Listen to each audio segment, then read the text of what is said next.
नमस्कार. ग्लॅमर गाथाच्या आजच्या एपिसोडमध्ये मी सौरभ तुम्हा सगळ्यांचे मनापासून स्वागत करतो.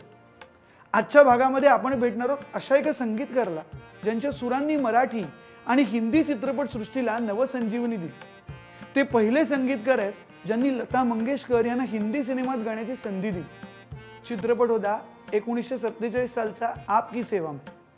त्यावेळेस लताबाईंना फार लोक ओळखत नव्हते, पण त्यांनी आग्रह धरला, ही मुलगी अशी गाते की देवालाही लाजवेल. त्या दिवशी त्यांनी दिलेला शब्द पुढे चित्रपट आणि संगीत सृष्टीमध्ये सोनं ठरलं. लता मंगेशकर एकदा म्हणाल्या होत्या की जर नाना नसते तर कदाचित मी लता मंगेशकर म्हणून ओळखलीच गेले नसते.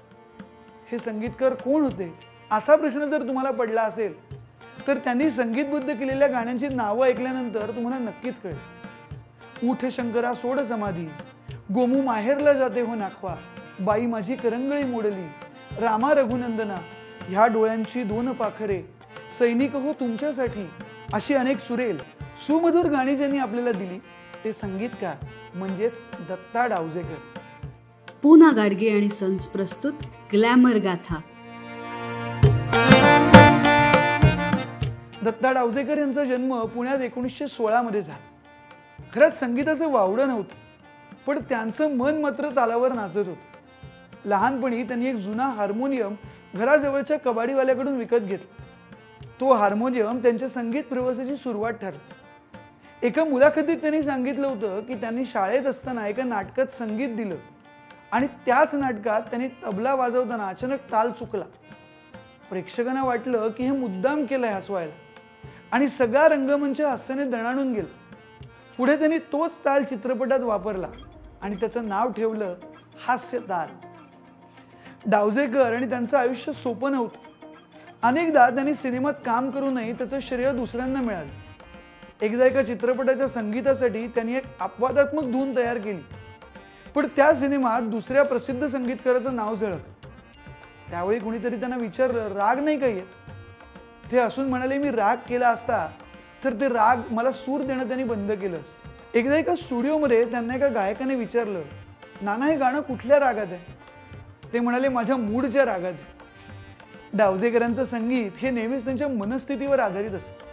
ते म्हणायचं, संगीत हे डोक्याने नव्हे मनाने तयार होतं. एकदा रेकॉर्डिंग वेळी एका गायिकेने विचारलं, ही रचना कोणत्या रागात आहे?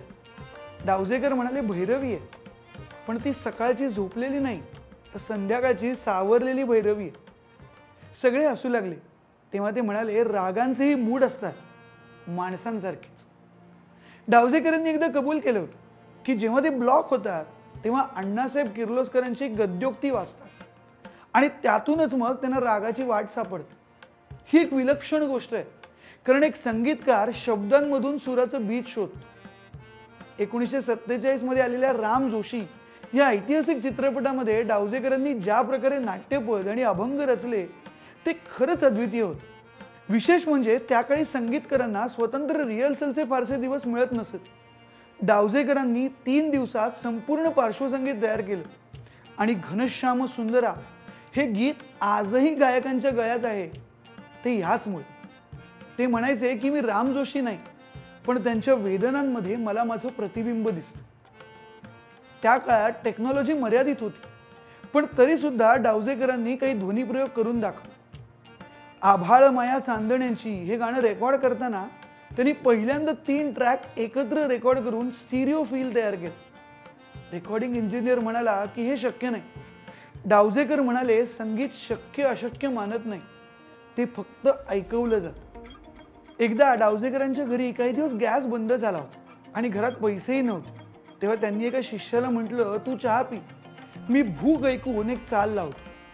त्याच रात्री त्यांनी एका चित्रपटासाठी काही पार्श्वसंगीत निर्माण केलं आणि तो चित्रपट पुढे सुपरहिट ठरला.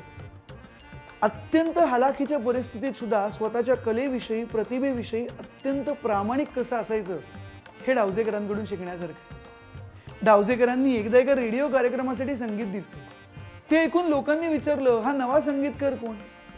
त्यांनी नाव न सांगता केवळ एका पत्राद्वारे उत्तर दिलं, संगीतकाराचं नाव नव्हे, केवळ संगीत ऐक. त्यांनी प्रसिद्धीपेक्षा नेहमीच अस्तित्वाला प्राधान्य दिलं. डावजेकर अखेरपर्यंत कार्यरत होते. अगदी शेवटच्या काळामध्ये त्यांनी एका नवोदित दिग्दर्शकाच्या चित्रपटाला संगीत दिलं. तो चित्रपट फारसा चालला नाही, पण पुढे त्या दिग्दर्शकाने राष्ट्रीय पुरस्कार मिळवला. तो म्हणायचा, डावजेकर दादांनी दिलेले संगीत संस्कार माझं संपूर्ण आयुष्य बदलून गेलं. दत्ता डावजेकर गेले, पण त्यांच्या सुरांनी जगाला जे दिलं ते अजूनही आपल्या कानांमध्ये आणि मनामध्ये घुमतंय. आजचा एपिसोड तुम्हाला कसा वाटला ते आम्हाला नक्की कळवा. लाईक करा, शेअर करा आणि दत्ता डावजेकर यांनी संगीतबद्ध केलेल्या गीतांपैकी कुठलं गीत तुम्हाला सर्वाधिक आवडतं ते कमेंट सेक्शनमध्ये आम्हाला नक्की कळवा. असेच काही माहितीचा खजिना घेऊन आम्ही तुम्हाला भेटत राहू. पुन्हा भेटू पुढच्या एपिसोडमध्ये.